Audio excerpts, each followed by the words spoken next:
हनुमान जी महाराज की आहा हम लोग कितने भाग्यशाली हैं।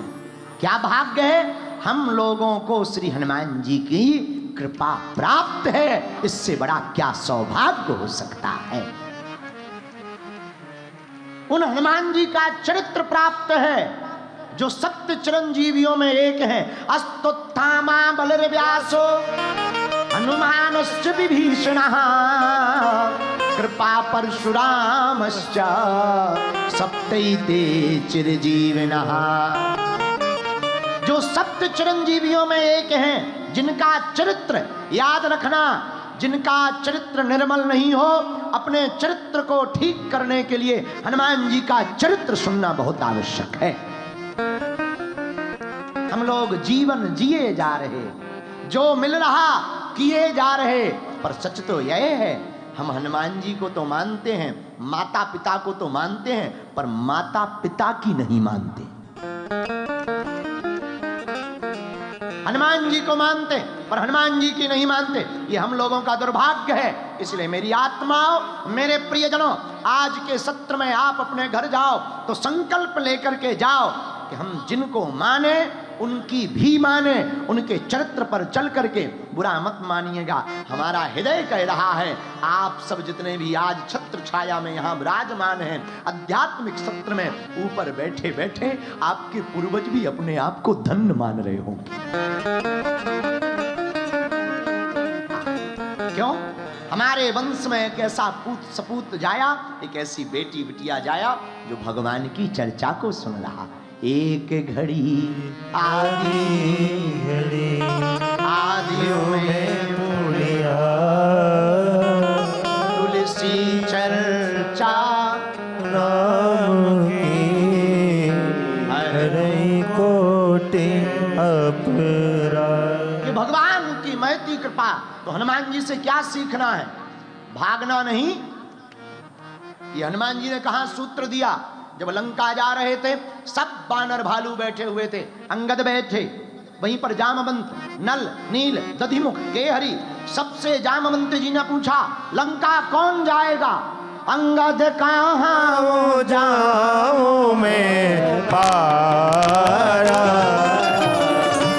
अंगद कहाँ वो जाओ मैं पारा, जिये संशय कछु पीर की धारा,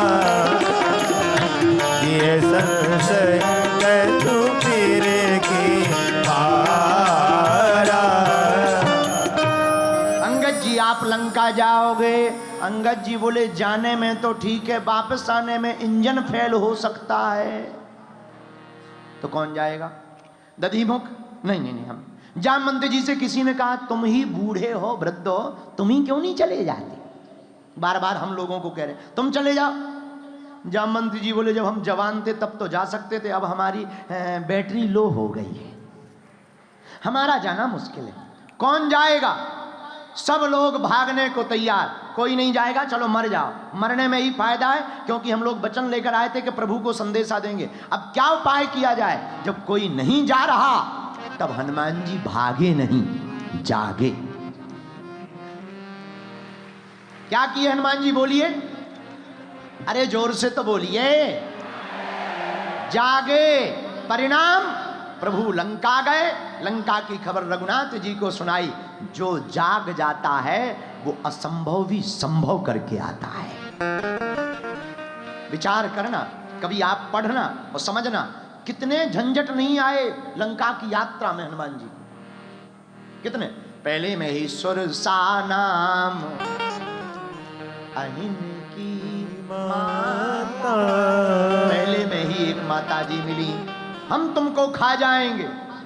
हनुमान जी बोले हम समोसा हैं जो खा जाओगे? हैं? क्यों खा जाओगे? पहला झंझट मिला, दूसरा झंझट मिला सिंह का, तीसरा झंझट, तीसरा अवरोध हनुमान जी को मिली लंकनी। तीन अवरोध प्राप्त होने के बाद भी हमारे सरकार रुके नहीं। भैया, जो जाग जाता है वो भागता नहीं है, काम को पूर्ण करके ही वापस आता है, चाहे जो हो जाए। ये कथाओं का मतलब ये नहीं है कि आप पढ़ते भर रहो, केवल सुनते रहो। हम लोगों की आदत है जहां कथा हो रही राधे राधे राधे राधे राधे, 7 दिन बाद सब आधे आधे। और दुबई वाले तो वैसे ही महान, आप लोग तो वैसे ही महान हो। अब आप लोगों के बारे में हम कह भी क्या सकते हैं, क्योंकि अभी हमें 2 दिन टिकना भी है। लेकिन आपको कहें जागने का मतलब है, कथा का मतलब ये नहीं है कि आपने सुन लिया और निकल गए। कथा का मतलब सूत्र है, आपको अपनी जिंदगी में उतारने के लिए दृढ़ संकल्प लेने का सूत्र है। हमारे श्री हनुमान जी से आपको सीखना चाहिए। वो जाग गए तो प्रभु राम का असंभव काम भी संभव करके आए। ये ताकत है। दूसरी बात, एक बार एक हंस नील में गिर गया। नील जानते हो, कलर। पहले भारत में सफेद कपड़े के ऊपर लगाया जाता था। हाँ, भारत के लोग पहले सफेद कपड़े में नील लगाते थे, बढ़िया दिखता था। तो एक हंस नील में गिर गया। नील में गिरा, बगल में एक और कपड़ों का रंग रखा था काला, तो काले रंग में गिर गया। उस हंस को लगा कि हमारा रंग काला है। सामने बैठे थे कौवा, उसको लगा ये हमारी जाति वाले हैं, ये भी काले हैं, हम भी काले। हंस का बच्चा कौवों को देखकर, कौवों की संगत में रहकर कौवा बन गया और कांव कांव बोलने लगा। कुछ दिनों बाद मानसरोवर का हंस निकला। उसने देखा, अरे ये तो हंस का बच्चा है, कौवा बना कहां बैठा है। जैसे ही मानसरोवर का हंस नीचे उतरा, सब कौवा भागे, कांव कांव कांव कांव कांव। तो जो हंस का बच्चा कौवा बना था वो भी भागा। तो मानसरोवर के हंस ने पकड़ लिया, कहां जा रहे? अरे महाराज हमें जाने दो, देखो हमारी जाति वाले तो वो जा रहे हैं, हमें जाने दो, हमें छोड़ दो, हमें परेशान ना करो। मानसरोवर का हंस बोला, बुद्धू हो, अरे तुम्हारी जाति वाले वो नहीं है, तुम्हारी जाति वाले तो हम हैं। अरे महाराज काहे को उल्टा बोल रहे, आप कितने गोरे, हम कितने काले, हमारी जाति वाले तो वो हैं। तब मानसरोवर का हंस समझ गया, ये अपने असली रूप को भूल गया। चल हमारे साथ। नदी में ले गए और रगड़ रगड़ करके जब स्नान करवाया और उसका रंग छूट गया तो काले रंग से वो भी धवल देह सफेद हो गया। तब वो भी बाहर निकाल करके बोला, अरे महाराज हम भी सफेद, आप भी सफेद, हमारी जाति वाले तो आप ही हो। यही हम लोगों का हाल है।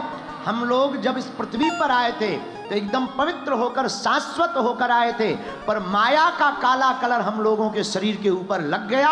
हम लोग अपने असली रूप को भूल गए हैं। लेकिन जब कोई सदगुरु, जब कोई गुरु हमारी जिंदगी में आता है और वो प्रवचन से, अपने उद्बोधन से, अपनी वार्ता से, अपनी दृष्टि से, अपनी कृपा से, अपने आशीर्वाद से, अपनी चेतना से, अपने शक्तिपात से, अपने भजन से, अपने बल से जब शिष्य के अवगुणों की धुलाई करता है, तब उस शिष्य को भी नजर आता है कि हमारा शाश्वत रूप तो आनंद ही है। वो भी जाग जाता।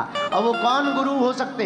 जय जय जय हनुमान गोसाई, जय जय जय हनुमान गोसाई। दोनों हाथ उठाकर कृपा करो गुरुदेव की